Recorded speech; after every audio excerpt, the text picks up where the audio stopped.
हो रही है, उनके हक अधिकार छीने जा रहे हैं।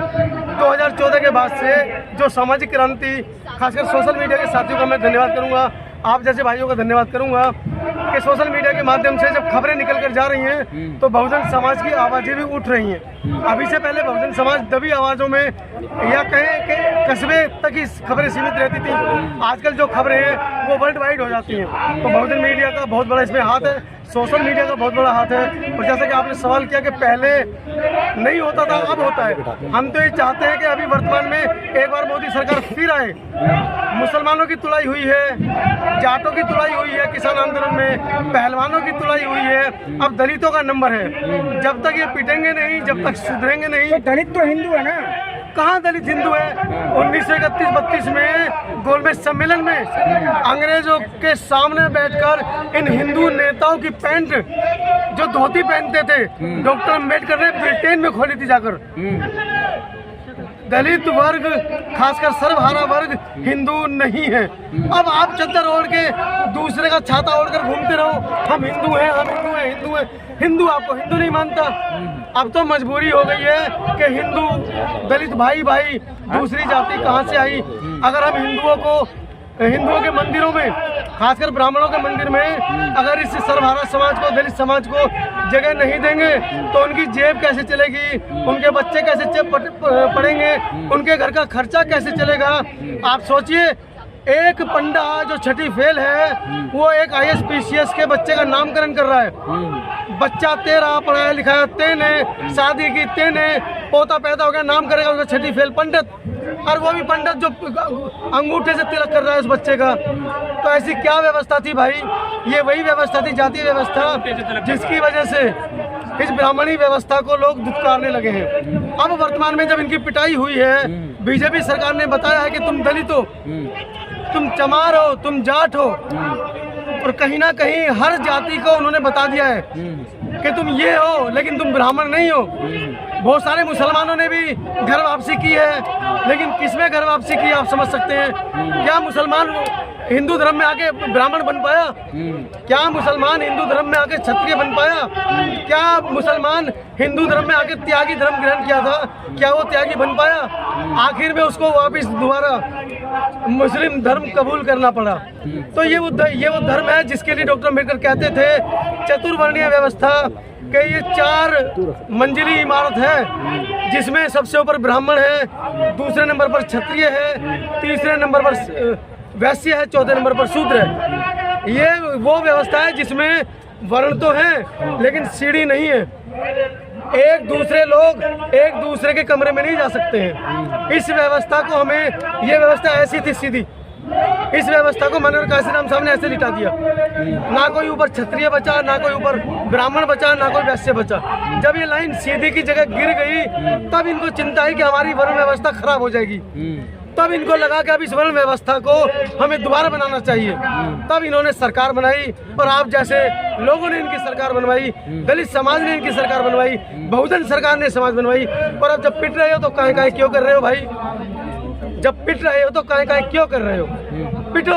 और मैं तो चाहता हूँ कि एक बार बीजेपी सरकार और आए, इनके अधिकार फिर खत्म हो, संविधान में नए अमेंडमेंट हो और इनको पता चले कि ये संविधान हमारे लिए क्यों जरूरी था, जिसके लिए आज ये रामलला ग्राउंड के अंदर बहुजनों के हक मारी को लेकर आज आंदोलन किया जा रहा है।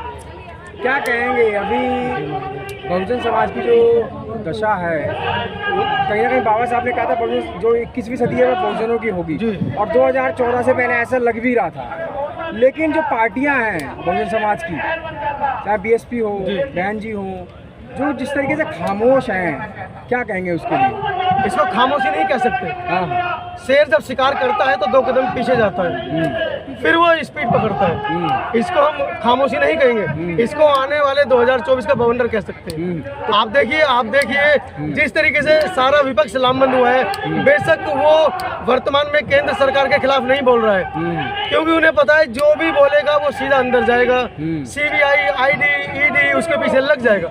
इसीलिए वो खामोश हैं और खामोश होकर अपना काम वो कर रहे हैं। अभी आप देखिए इतना बड़ा संगठन बना है इंडिया के नाम से, उस नाम को इतना मतलब विभत्स करने की कोशिश वर्तमान में केंद्र सरकार कर रही है कि इंडिया नाम के ऊपर ना तो वो केस कर सकते हैं, इंडिया नाम को ना तो वो बदनाम कर सकते हैं। अब देखिए, अब विपक्ष बोल रहा है चक दे इंडिया, इंडिया को चक देंगे। अब आप देखिए कि इंडिया के नाम से इतना खौफ है वर्तमान सरकार में कि एक FIR दर्ज भी इस नाम के ऊपर करवा दी गई है। सर क्या कहेंगे, जंतर मंतर पे इतना बड़ा हुजूम भीम आर्मी का रहा जी, उसके बाद भी आकलन कर रहे हैं कि 2024 में बीजेपी आ सकती है। देखिए, भीम आर्मी जिसने इतना बड़ा आंदोलन किया, उसके लिए हम लोगों ने जब चंद्रशेखर जेल नहीं गए थे, हमने 21 मई को पहला आंदोलन किया था।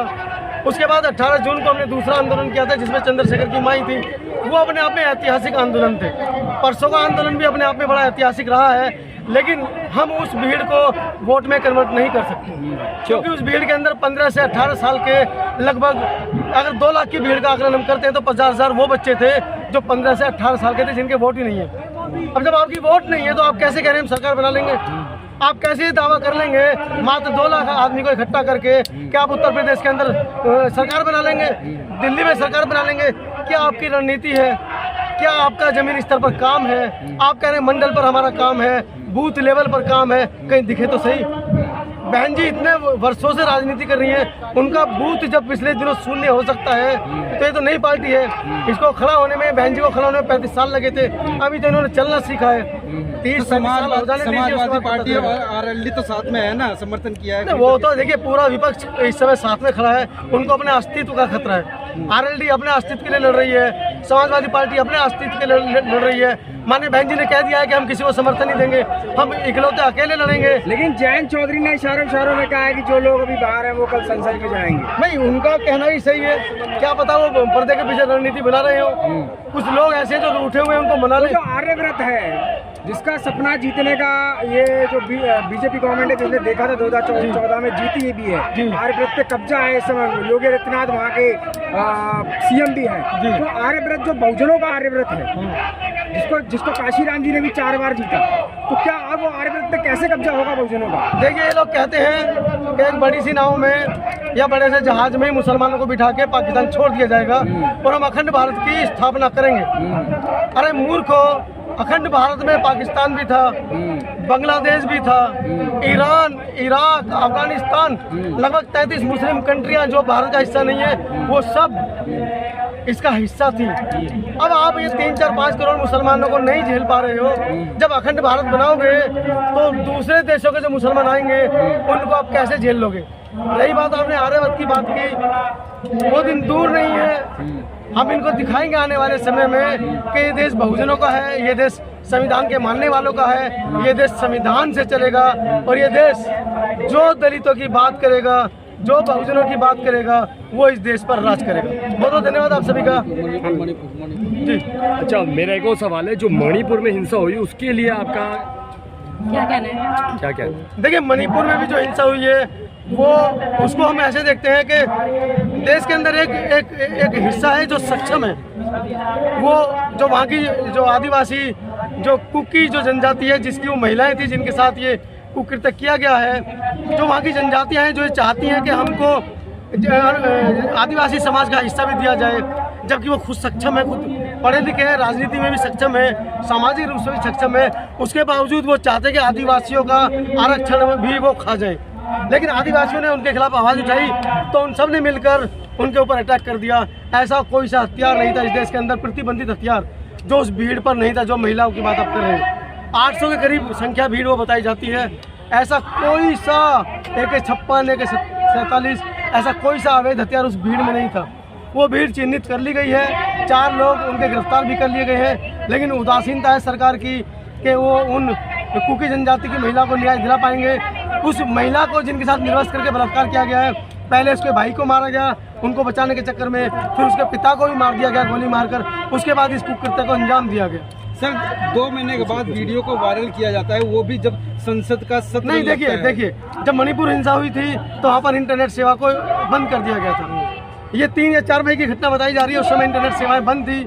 जैसे ही अभी वहाँ पर मामला शांत हुआ तो इंटरनेट सेवाएं चालू की और जिसके पास भी अपनी वीडियोस थी उन्होंने वो वायरल की। हम धन्यवाद करेंगे ऐसे व्यक्ति का जो इस भीड़ को देखकर डर गया और सामने नहीं आया, लेकिन उसने साहस दिखाया और इस वीडियो को शूट किया और देश को दिखाने का भी एक प्रयत्न किया कि हमारे देश के अंदर ऐसे भी राक्षस हैं, ऐसे भी लोग हैं जो मोब की संख्या में आते हैं, भीड़ की संख्या में आते हैं, हिंदुत्व की दुहाई देते हैं और इस देश की एक आधी जो आबादी है महिला उसके साथ किस तरह से बर्बरताव करते हैं। सर आखिरी सवाल है, एक मिनट, जो प्रधानमंत्री विदेश घूम रहे थे और मणिपुर जल रहा था, इस पे आप क्या कहेंगे? देखिए, प्रधानमंत्री निरुत्तर हैं और 2018 से वो लगातार निरुत्तर हैं। हमारे जैसे लोग जो समाज की आवाज़ को उठा रहे हैं, देश की आवाज़ को उठा रहे हैं, उनको जेल में डाला जा रहा है और प्रधानमंत्री जी मौन हैं। 2014 से अभी तक एक भी प्रेस कॉन्फ्रेंस वो नहीं कर पाए हैं और एक प्रेस कॉन्फ्रेंस अगर विदेश में हो जाती है और उनसे एक सवाल पूछ लिया जाता है तो वो उस सवाल को कैसे घुमा कर देते हैं वो पूरा देश जानता है। प्रधानमंत्री जी मौन थे, मौन है, रहेंगे, क्योंकि वो आरएसएस की कठपुतली हैं। आरएसएस का दिमाग उनके पीछे चलता है। वो अपने आप को ओबीसी समाज का बताते हैं, लेकिन ओबीसी समाज के लिए उन्होंने आज तक एक भी अधिकार देने का काम नहीं किया है। उन्होंने ओबीसी समाज के लिए आज तक एक भी जो पार्लियामेंट में पास वो करा सकते थे अधिकार, वो नहीं करा पाए। क्या लगता है ऐसे में 2024 का चुनाव है, चुनाव जीतने के लिए साम दाम दंड में सारा अपना सकते हैं क्या? देखिए, विपक्ष को ईडी और सीबीआई का डर छोड़कर विपक्ष को प्रखर होकर अपनी भाषा में ईवीएम का विरोध करना होगा, चुनाव का बहिष्कार करना होगा। अगर आप चाहते हैं कि आपकी सरकारें आएँ, समता समानता बंधुत्व की सरकारें आएँ, तो आपको ईवीएम के खिलाफ आंदोलन करना होगा। चुनाव का बहिष्कार कीजिए। अगर बैलेट पेपर चुनाव होता है तो हम करेंगे, नहीं तो हम ईवीएम के साथ नहीं खड़े हैं, वरना आपका जो जीतना है वो मुश्किल है। चलिए, धन्यवाद।